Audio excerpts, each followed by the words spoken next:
For our purposes here, though, I just want to highlight, I'd like to emphasize the priestly character of the prayer in two key ways. First of all, you'll notice it doesn't use the word priest. So you might be thinking, why is this called the high priestly prayer? And the answer to that question is, the reason it's called the high priestly prayer is because Jesus is not just praying for himself. He's not just praying to the Father, but he is interceding for himself and for the apostles, and eventually for the whole world, if you read the entire prayer all the way down through to the end. And this pattern, this threefold pattern of intercession, scholars have actually shown reflects the prayer of the high priest on the Day of Atonement in the Old Testament, in the book of Leviticus. Okay, so let me just highlight a couple of elements for you here. The first thing I would highlight, it actually isn't in the reading today, but I'll bring it up anyway just to give you a sense of what the prayer is all about. In John chapter 17, verse 17, when Jesus continues to pray, he goes on to pray for the apostles. He intercedes for the apostles. And in that verse 17 and verse 19, he says, sanctify them, meaning sanctify the apostles, in the truth. Your word is truth. And then again in verse 19, he says, for their sake I consecrate myself, that they also may be consecrated in truth. Now, the Greek word here for sanctify or consecrate, hagiazo, means to make holy, right? So if you consecrate something, you make it sacred, you make it holy. Well, this verb, hagiazo, is the exact verb that's used in the Old Testament to describe priestly ordination. Very interesting. Priestly ordination. For example, in the book of Exodus, chapter 29, verse 1, in the ancient Greek translation, we read these words. Now this is what you shall do to them to consecrate them, hagiazo in Greek, that they may serve me as priests. So the same word Jesus here is using reference to himself, I consecrate myself, so that they may be consecrated, is the word used in the Greek Old Testament to describe the consecration or ordination of sons of Aaron to be priests.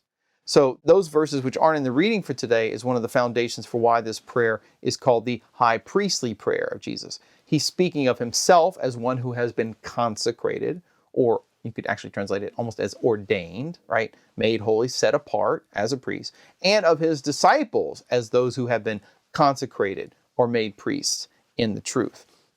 And you might be thinking, well, wait, when were they made priests? Well, if we had more time, I could look at the fact that he's done this at the Last Supper itself. The church has interpreted the words of institution, do this in memory of me, as the consecration or the ordination.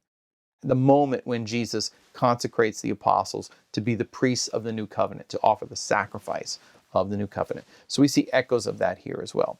The other reason it's called a high priestly prayer is that if you look at the whole prayer for today, and not just the reading for today, there are parallels with the intercessory prayers, the priestly prayers of Aaron in the Old Testament on the Day of Atonement. So if you look for a second, I've got a chart here that can help you see these parallels.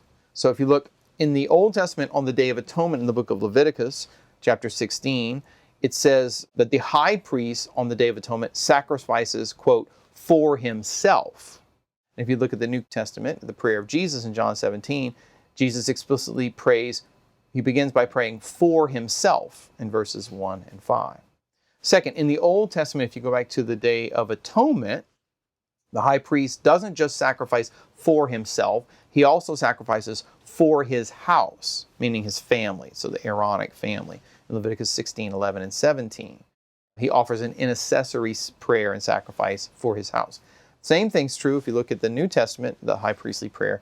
Jesus doesn't just pray for himself, he also prays for his apostles, for his disciples. John 17, 9, I am praying for them, he says in the verses we heard from today.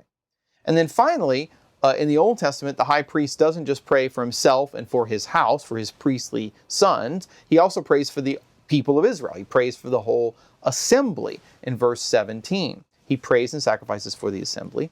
And then finally, Jesus in the high priestly prayer also prays, quote, for those who will believe in me through the words of the disciples. This is in John 17, 21 and 22. It's not in the reading again for today. It's at the end of the prayer. But Jesus goes on to pray, not just for himself, not just for the apostles, but for everyone who will believe through the apostles, namely for the church. And so because of these parallels between the Old Testament and the New Testament, several scholars, including one you might be familiar with, Pope Benedict XVI, in his book Jesus of Nazareth, has highlighted these parallels as a way of showing that what's taking place, here's the neat upshot, what's taking place in the high priestly prayer of Jesus in John 17 is that Jesus is not only fulfilling the Jewish Passover in the sacrifice and the actions, words at the Last Supper, and his sacrifice on the cross, he's also fulfilling the Jewish Day of Atonement.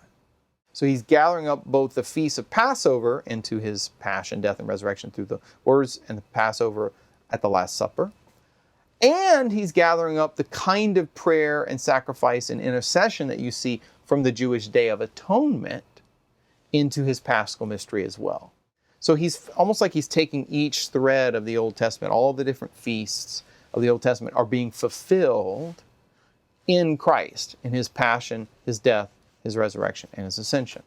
And you might recall the Day of Atonement was, of course, the annual feast once a year in the Jewish calendar, where the high priest would offer a sacrifice for all the sins that the people of Israel had committed during that 1 year in order to atone, to reconcile the entire people with God on Yom Kippur, the Day of Atonement, or the Day of Covering, you could translate it, when the sins of the people are covered over. So as Pope Benedict shows, and I'd highly encourage you to read that second volume, there's a beautiful chapter on the high priestly prayer.